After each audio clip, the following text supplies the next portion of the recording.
Mapagpalang araw mga ate at mga kuya.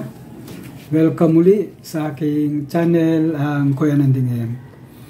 Ang Kuya Nanding M ang tuloy-tuloy na nagbabahagi ng mga karanasan, mga kwento at mga pagninilay na sana'y kapupulutan natin ng aral.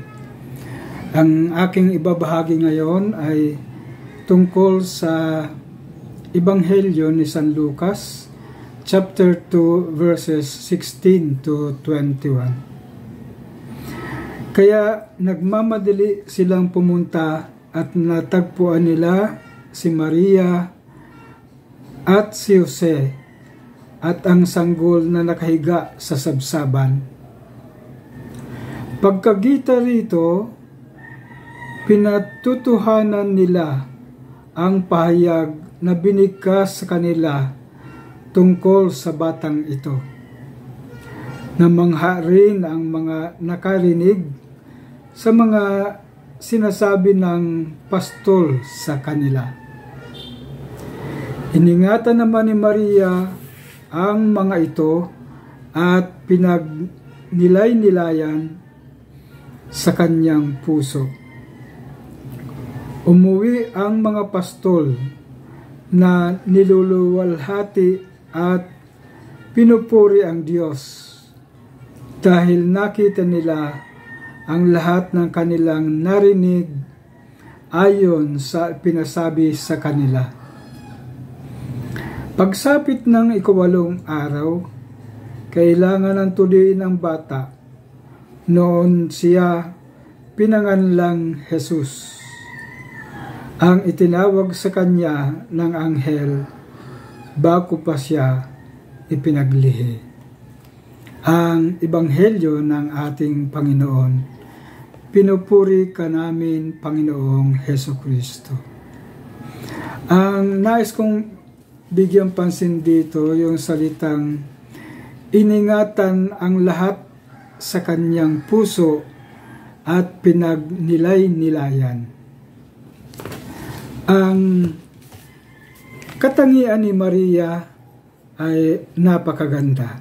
Pero kung titingnan natin ang kalagayan natin ngayon sa mundong ito, diba ang tawag natin sa mga ina ay iba't ibang klase. Halimbawa, mama, inay, mamo, mami, nay, o nanay, o nilalagyan nating mabait, malambing, mauwain, at mapagkalingang nanay. So may mga tawag tayo. Pero dito, nais kong bigyan pansin, ngayon kasi ay ipinagdaos natin ang kapistahan ni Maria bilang ina ng Diyos. Ito yung pinakamagandang titulo na binigay sa kanya, ang titulo na ina ng Diyos. Pinakadakilang titulo. Kaya kung pagninilayan natin ang buhay ni Maria bilang ina ng Diyos, diba, sa mga karanasan natin, 9 na buwan na nasa sinapupunan ng tiyan ang batang Jesus, ang pag-iingat, pag-aalaga at pagpapahalaga ay naandon. Kaya naman, sa karanasan ko rin, dahil meron akong bunso ngayon na 6 years old, at tinitingnan ko, pinagninilayan ko, yung relasyon niya sa ina ng aking anak. Iba ang relasyon ng anak sa nanay, dahil kahit malayo pa ito, ay parang mayroong nakadugtong na naandyan na ang kanyang ina no, merong something na nakatali at madaling ma-identify ng anak ang kanyang ina. Kaya napakaganda nung tawag na ibinigay kay Maria bilang ina ng Diyos. Kaya sa aking pagninilay ngayon, napakahalaga na magkaroon ng debosyon sa Inang Maria dahil ang relasyon niya sa Diyos ay napaka-close, napaka-ganda.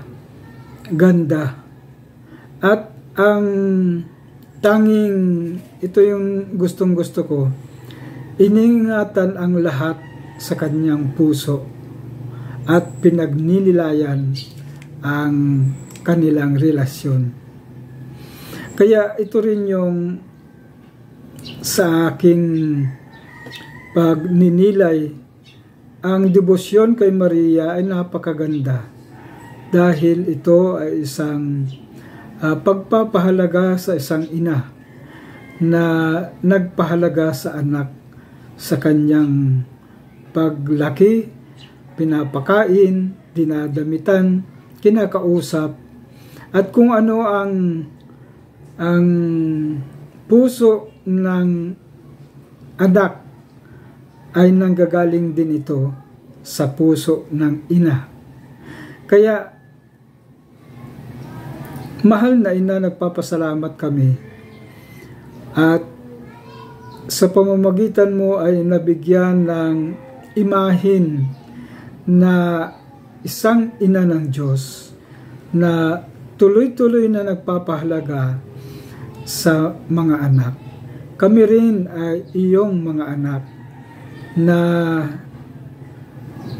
nagpapahalaga sa relasyon sa Diyos.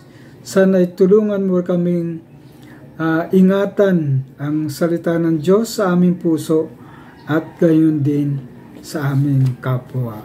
Ito lamang po muna aking ibabahagi si Kuya Nanding, and God bless po sa ating lahat.